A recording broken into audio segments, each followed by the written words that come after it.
Hey there, Bob for Oregon's Constant Gardener. Welcome to the OCG Fam Show to you, my YouTube buddies. What's going on? Let me know in the comments. We'll talk about the show. But right now, let's just get into the show. Microbial life in your soil. We talk a lot about how using Nectar is about keeping that persistent, keeping that alive, keeping a good microbial field. But if the microbes are persistent, why do we keep doing tea days? Why do we keep adding microbes? What's the point? Scott and I talked a little bit about that. I think you're going to find it interesting, so I'd like you to watch this clip, and I'll talk to you after. Good way to go. Matt Robase. I do the feed tea method with Nectar. I'm switching to Pudo's Peak. It might be a title. That would be a good name. Pudo's Peak. Oh, I heard the end in there for a second. Pudo's Peak. Would I use that every tea I make, or would I use it less often and do other teas on the same tea days? So, can you use this as your only microbial? And would you? No, I wouldn't. And yes, you can, but again, I think we talk about this every time we bring up microbes. Sure. Diversity.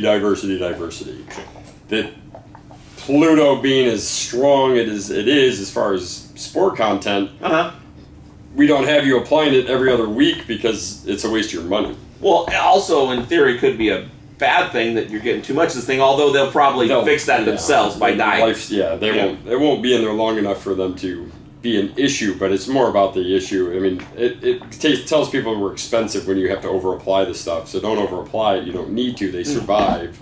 So that's the beauty, though, is that you still want to follow the feed tea. Just do Pluto on the first week of flower, and then the next feed tea cycle, use Photo Plus, use SLF, use a compost tea you're brewing.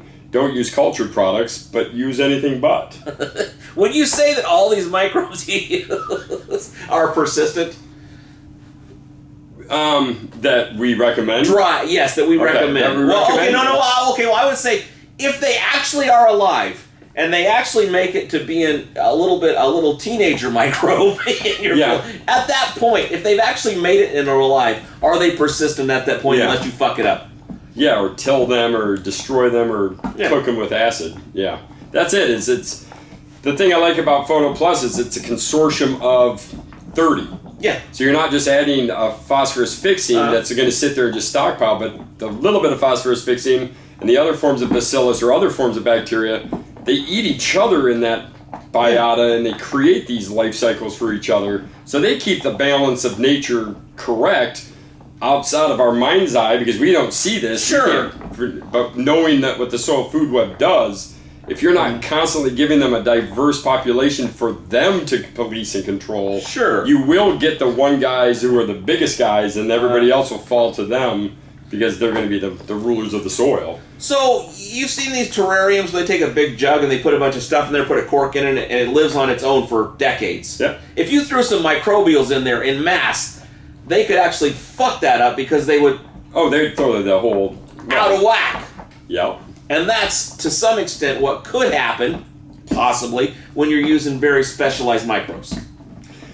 Yeah, I mean, although you're in a much more open environment. Yeah, you still have all of the environment to attack them. So if this bacteria is not getting the sun rays, will. Sure. So, but yeah, no, I mean it's diversity's key when it comes to nutrient cycling soils. And if you're not giving them bacteria and fungi and multiple versions of each, you really are just going, well, I only really like calcium being consumed, so I'm only going to put this one bacteria down.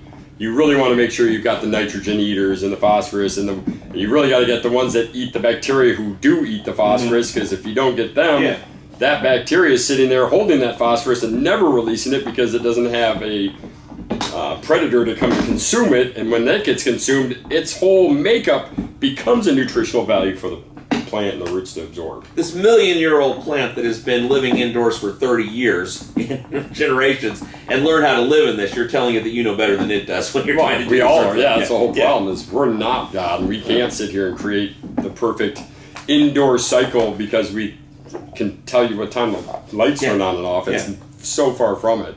So, it's just stick with diversity. The thing with our microbes, though, is you don't need to use them all the time because it's just overpopulation. Doesn't hurt anything, it's just hurting your wallet. Yeah. Well, and that resource could be spent better so many other places. Yeah, instead of buying another 4-pound bag of mine, buy a 1-pounder and then buy a gallon of SLF, and then there's your diversity. But yeah, make your microbes. I mean, really, everybody should learn how to brew compost teas and stop giving all these micro people their money.